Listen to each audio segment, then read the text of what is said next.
aqui onde hoje é uma avenida, passava a linha do trem de Rio Branco do Sul. Sinais da Maria Fumaça hoje não existem mais, mas a história que ela ajudou a construir, essa ninguém pode apagar. O Celso Lima é historiador e sabe um pouco dessa história. Celso, somos bem-vindos a Rio Branco do Sul? Sempre serão. Sempre serão, é um prazer. Você é nascido aqui? Nascido aqui. Como que é morar em Rio Branco do Sul? Bom, muito bom. O povo de Rio Branco do Sul é um povo muito trabalhador, hospitaleiro. E realmente é gostoso. Tanto que eu morei muitos anos fora e acabei retornando a Rio Branco do Sul. E daqui não saio mais. Não sai mais? Não saio mais. A cidade começou aqui? Como que é a história dela? Não, o Rio Branco do Sul começou com o nome de Votuverava, aproximadamente 12 quilômetros daqui. Lá era a sede do município. Votuverava foi o 10º município criado no estado do Paraná, em 1871. Depois mudou a sede para cá, em 1908, e passou a chamar Vila Rio Branco em homenagem ao Barão do Rio Branco, José Maria da Silva Paranhos Júnior, que era o Barão do Rio Branco. Aí, em 1938, Getúlio Vargas editou o Decreto-Lei 311 para acabar com as cidades homônimas. E para não tirar a homenagem, já que a capital do Acre não podia mudar, então acrescentaram do Sul para não tirar a homenagem ao Barão. E esse lugar que a gente está aqui agora? Aqui era a chegada do trem. Passava aqui? Passava aqui o trem. Foi o primeiro trecho. Essa estrada de ferro, ela sairia Curitiba-Rocinha, que era o nome aqui, era Rocinha. Daqui iria ao Sungui, Jaguariaíva, Jaguariaíva, estado de São Paulo. Aqui era o primeiro trecho. Foi inaugurado em 1909. O ano que vem, portanto, em fevereiro, seria o centenário desse primeiro trecho. Terminado esse trecho, começaram os problemas para a licitação do segundo trecho, que seria Rocinha-Sungui. Como demorou muito, veio o advento da Primeira Guerra Mundial e o capital inglês parou por aí e terminou a Primeira Guerra Mundial, não mais se falou no segundo trecho. Aí fizeram um novo estudo e resolveram ir para o norte do Paraná e São Paulo através de Ponta Grossa. E aí parou, a estrada de ferro parou aí. Celso, não somos o trem, mas estamos percorrendo o caminho que ele passava. É o caminho histórico do trem. Primeiro da Maria Fumaça, né, que funcionou até o final da década de 50. Depois vieram as máquinas a diesel e ainda continuaram funcionando.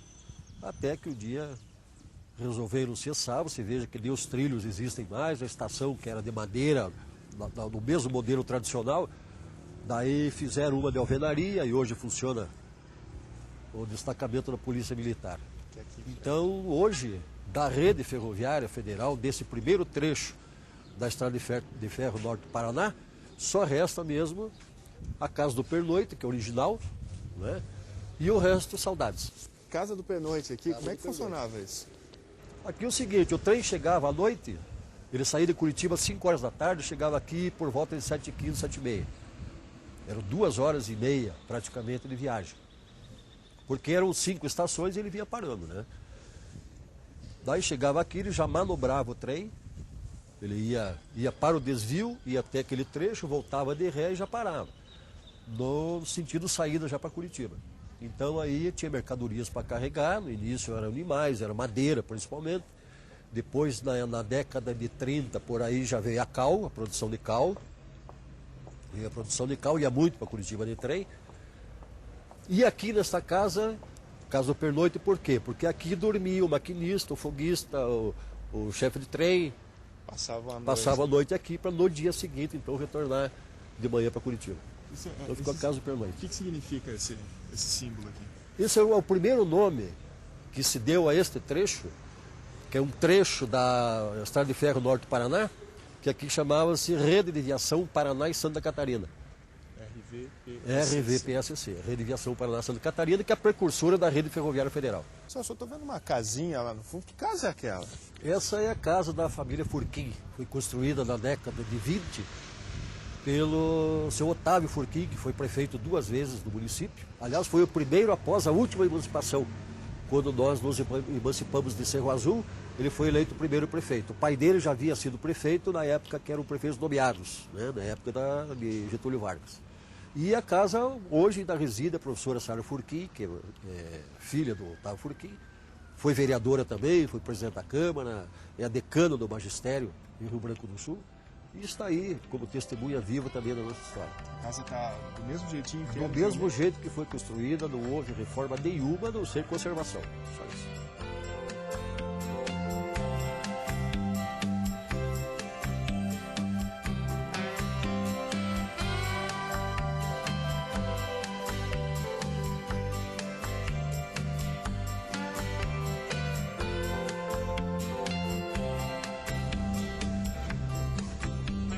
Celso, esse lugar que a gente está chegando aqui agora, um museu? Aqui foi o prédio que foi construído para a primeira prefeitura de Rio Branco do Sul. Funcionou até 1984 como prefeitura. Prefeitura, Câmara Municipal, Serviço Militar, Serviço Eleitoral, funcionava tudo aqui. Tudo aqui. Inclusive o plenário da Câmara. E em 84, quando instalaram a comarca de Rio Branco do Sul, não tinha prédio. Então foi feita uma permuta entre o município e o Tribunal de Justiça para instalar o fórum aqui. Daí funcionou o fórum aqui até 5 anos atrás, quando mudaram por questão já de segurança do prédio. E hoje, então, funciona a biblioteca municipal e futuramente o museu, conforme até já tem a placa ali, né? Até pela história dele, não há lugar mais mas indicado. sem dúvida, para essa ser foi uma grande briga minha. Essa foi uma briga pessoal, porque há quem queria demolir o prédio para fazer o estacionamento do novo fórum.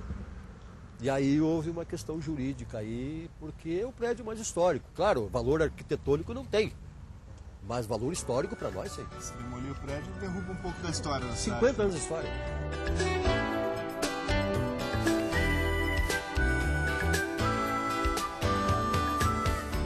Celso, essa é uma das ruas bastante movimentadas aqui de Rio Branco. É a principal, né? É a principal rua, é o centro da cidade, é o centro nervoso. O comércio está aqui. É, o comércio, o setor bancário, é tudo nessa rua aqui. Né? A população tem que passar por aqui. Com certeza, com certeza. Principalmente por causa dos bancos, né? Eles passam por aqui. Quanto é a população hoje? Quantos habitantes a gente tem? Olha, nós que moramos aqui calculamos em torno de 40 mil habitantes. Só que oficialmente ele dá 32 mil, 33 mil, que é a projeção do IPARDES. Por que essa diferença? Porque existem alguns bairros que não contam para Rio Branco, mas são administrados pelo município de Rio Branco. Entende? Moram dentro do município de Rio Branco, frequentam os órgãos públicos de Rio Branco, pagam o seu imposto em Rio Branco, mas a população é contada para outros municípios. Estou vendo aqui nessa rua também a igreja. É a igreja matriz de Rio Branco do Sul, e aí, desculpe a modéstia, mas é uma das mais bonitas da região metropolitana de Curitiba, a igreja matriz de Nossa Senhora do Amparo. A construção dela foi iniciada pelo Frei Barnabé de Guarnavêneta, que é um vigário que chegou aqui em 1943 e resolveu demolir a igreja que era de madeira e construir uma de alvenaria. Só que depois de várias modificações e ampliações, então ela está nas condições de hoje. Muito bonita, por sinal. Vamos conhecer um pouquinho dela ali? Opa.